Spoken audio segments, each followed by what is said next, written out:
My name is Kim Cattrall and I'm playing Emily French. My character of Emily French is a very wealthy woman. She married young to a much older man who died about 12 years ago. Her world, I think, has become suffocating for her. Her husband's lawyer, Starling, he takes care of her financial needs, and Janet, the housekeeper, has sort of become, it's her servant, but also they've become almost sometimes like sisters.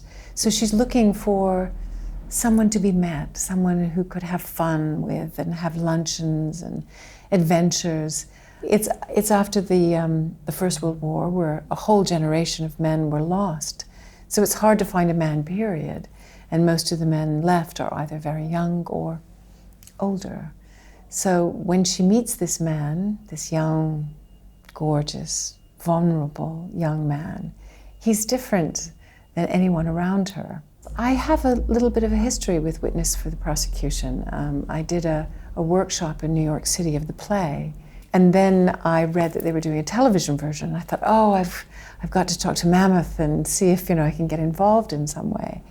The script was in such good shape. When you have that feels like this amazing safety net as an actor, because you've got really good words to say, and you've got a good crew who are going to help you tell the story to the best of their ability and the best of ours, so it feels good. Well, I've always loved Agatha Christie. I always loved murder mysteries. My mum was a big murder and mystery buff. There's also always Alfred Hitchcock or Agatha Christie at the house. And I loved the films from the 40s especially, and these great masters who were making these films, and making them their own with these wonderful actors. I think Agatha Christie always wrote very complex characters. And she did something as a writer and a playwright, which was she was always one step ahead of you. And I think if you have an audience, you're one step ahead of what they think is going to happen next. You got them.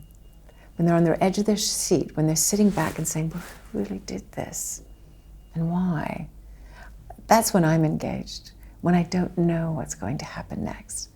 And that's why as an actress, I like to take parts where people think, oh, one of those. I like to make it my own, to make it slightly, well, first of all, truthful always, but unique. And that's the kind of what I feel we've been able to do with this Witness of the Prosecution, with this storyline, is we've made it our own, but also been very faithful to this amazing writer who wrote also terrific parts for women when that was not fashionable.